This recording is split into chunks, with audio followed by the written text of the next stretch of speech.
Hey everyone, and welcome to this explainer. So today, we're diving into a fascinating ancient text from the Ginza Rabba. Now, I know what you might be thinking.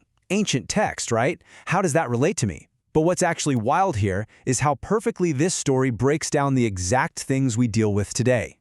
We're talking about battling grief, fighting off those relentless intrusive thoughts, and finding peace when life literally just throws something incredibly heavy your way. Right off the bat, the text asks a huge question. How do we find the light when the world suddenly goes dark? Honestly, it's something every single one of us is going to face at some point. Maybe it's losing someone you really care about, going through a massive falling out with your friend group, or just hitting one of those moments where everything you know gets flipped completely upside down. It can totally feel like someone just switched off the sun, you know? To help us understand this, the text sets up two totally different realities. On one hand, you've got our physical world. This is where the crushing, suffocating weight of grief and loneliness hits us. But then, on the other hand, it introduces what it calls the world of light. Think of this as the ultimate safe space. Total peace, radiant energy, just resting securely. The whole tension of this story is about the pull between these two places. Let's dive right into Section 1. Eve's heavy loss, the weight of grief. Okay, so the story kicks off with a massive, devastating loss for a figure you probably recognize, Eve. Adam ascends. He leaves his physical body and departs this world. And Eve, she's left behind. The text describes her as wailing, crying, and just completely consumed by her grief. I mean, think about a time you felt totally abandoned, when a huge chapter of your life just abruptly closed. That raw, unfiltered panic? That is exactly where Eve is right now. And the way the text visualizes her anxiety is super powerful. It describes this swarm of shadows. It says spirits of evil gather around her and literally take control of her mind. Honestly, in today's terms, you can totally think of these spirits as intrusive thoughts. It's that dark, toxic voice in your head that gets super loud when you're at your lowest, trying to convince you that things are just entirely hopeless. These dark voices actually taunt her. They whisper things like, "How can you not wail? You are left alone in this world after Adam has departed." And isn't that exactly the trick that grief and anxiety love to play on us? They try to convince you that you are entirely isolated, that nobody could possibly understand what you're going through, and that you are just stranded. Moving right along to Section 2. A message of light, the celestial guide. So the good news is Eve isn't stuck in that trap forever. Enter Hibble Ziwana, who is also known as Manda Dihia. He's a celestial messenger, basically dropping into Eve's life like the ultimate mentor. His entire purpose is to protect souls from that swarming darkness we just talked about and to offer her a massive, desperately needed shift in perspective. He approaches her with this incredibly beautiful, poetic instruction. He says, "Wash your eyes from tears and remove sorrow from your ribs." Notice he's not telling her to just get over it, right? It's a gentle reminder to stop letting the pain physically crush her. He wants her to wipe away those tears so she can actually see the reality of the situation clearly. It all really boils down to how they view what happened. Eve sees a tragic ending. From her perspective, she has a wounded heart that has to mourn this profound loss. But the messenger? He gently tells her she's looking at it backward. Adam isn't just gone, his soul is radiant. He's at peace, completely free from all the heaviness and darkness of the physical world. Which brings us to Section 3. Adam's journey to light, mapping the unknown. To prove his point, the messenger actually maps out exactly where Adam went. He explains the steps.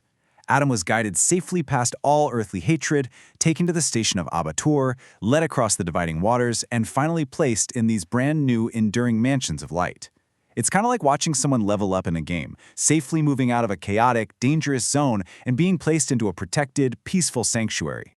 Because of this amazing journey, the guide makes a really profound point. He explains that getting locked into endless, crushing despair is actually a mistake. Why? Because the departed soul isn't lost in some dark void. They are surrounded by incredible light and peace. By drowning in our own hopelessness, we're totally missing out on the beautiful reality of where they actually are. Next up is Section 4. Overcoming dark thoughts, the battle within.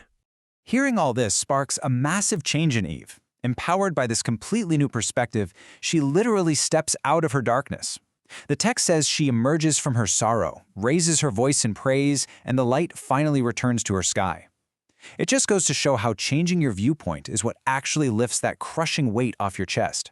She's so grateful, she tells the guide. "You washed the tears from my eyes and saved me from my being lost. It's such a relatable feeling of relief, right? And it's a huge reminder of why we need people in our lives, like mentors, friends, or guides, who can pull us back from the edge when we're spiraling out of control. But let's be real. Healing isn't just a switch you flip. The text is super realistic about this. The shadows return, worlds of evil start chasing her again, tightening the trials. The bad days come back, and those intrusive thoughts try to creep back in. But the difference now? She has the tools. She absolutely refuses to give into the pain. Instead, she focuses entirely on the light and waits for her guide. And it gets pretty intense. Just before despair can strike her down like a sword, Mandadiya descends to save her. He reassures her that the physical struggles we go through, what the text calls wearing a heavy, clay garment, meaning our physical body, are only temporary. Eventually, she's going to ascend too. She just has to hold on. All right, let's look at our final section. Section 5, The Great Promise, Support and Community.